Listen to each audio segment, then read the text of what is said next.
In our video today, we're going to be discussing probability and genetics. How can we determine what the chances are that a certain trait is going to show up? The way that we're going to do that is through a nifty little device called the Punnett Square. Before we get started, I want to make sure that you're clear on all of the important vocabulary. By now, you should have already watched the videos that reviewed all of these: gene, allele, phenotype, genotype, homozygous, and heterozygous. You really need to be comfortable with the meaning of all of these vocabulary terms before you move on to the next step. But how does this all relate to genetics, this Punnett Square thing? Well, let's go back to Mendel's bean plant crosses. If you recall, what he did is he took a purebred tall plant and a purebred short plant, he crossed them, and in that first generation, he always got tall plants. But when he took that first generation, those tall plants, and he crossed them, he nearly always found the same distribution of 75% tall and 25% short. So when we look at the math of it, as I just said, the probability of getting a small plant in that second generation was 1 in 4, or 25%, and the mathematical probability of getting a large plant in the second generation was 3 in 4, or 75%. Well, why did it happen that way? Well, Mendel came up with this law of segregation, and basically what he said is that anytime a parent creates cells for reproduction, the alleles on the genes always separate equally. So in our example, the pure tall plants, the alleles are big T, and the pure short plants, the alleles are little t. And when they separate, they always had a big T from the female plant and a little t from the male plant. So in that first generation, it was always big T, little t. Well, there was this guy by the name of Reginald Punnett. And in the early 1900s, he was fascinated by the work that Mendel did, and he wanted to figure out mathematically, why is this happening? So he devised something that was called a Punnett Square. And in the Punnett Square, you're able to see what all of the possible combinations of alleles are. So what we're going to do is look at several examples. The first one that we're going to look at is a Punnett Square for Mendel's short and tall plants. Before we do that, I just want to review that the gene that we're studying is height, and there are two allele forms. There's tall and there's short. Tall plants are represented by a capital T or a big T, and short plants are represented by a lowercase t or a little t. In this example, what we're going to do is use a Punnett square to predict probabilities. So in this example that we're doing, we're going to cross a purebred tall plant with a purebred short plant. As I mentioned previously, the first thing that you need to do is identify the trait being studied. In this example, the trait that we are going to identify is that of height. We've already determined that we have two purebred plants, a tall one and a short one, and we know that the tall plant is going to be designated by big T, because tall is dominant. The short plant is recessive, and it is designated by little t.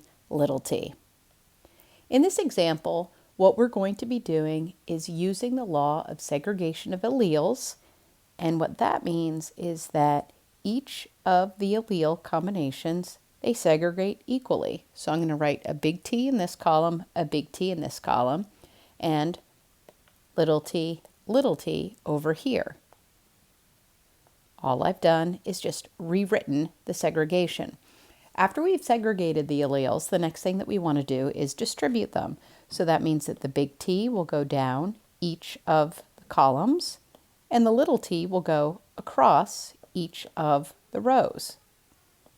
And in our Punnett square, we now have a representation of all of the possible genotypes there are. And in this example, you will see that there are 4 big T, little t combinations. Next thing that we want to do is look at the phenotypes. What are these plants going to look like? Because all of them have a capital T, they will all have the dominant trait of tall. So they are going to be 100% tall. What I'd like to do now is just very quickly review the steps to using a Punnett square. First things first, always identify the trait being studied and make sure you know what the dominant and the recessive alleles are. Once you've identified the genotypes of the parents, you can put them in the Punnett Square. Typically, you put the male on the top, female on the side, but truth be told, it really doesn't matter.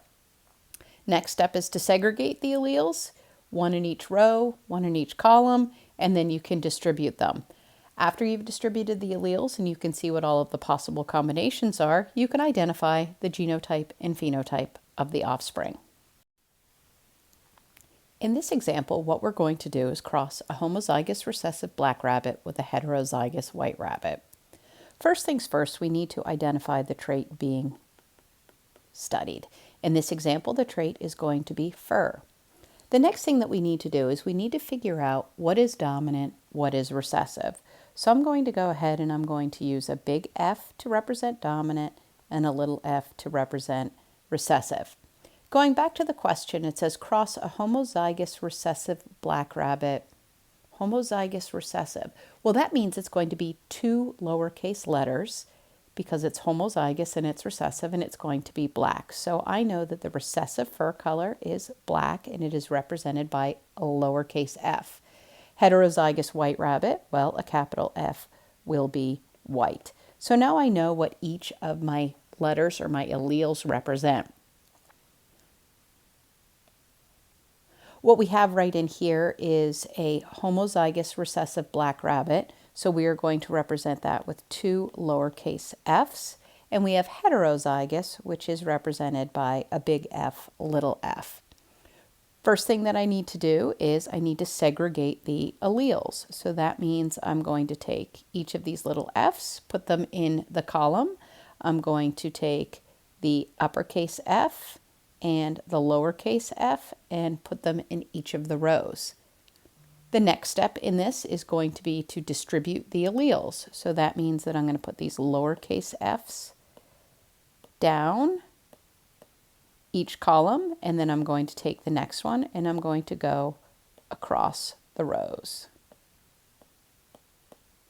So now what I end up getting is I have several different allele combinations.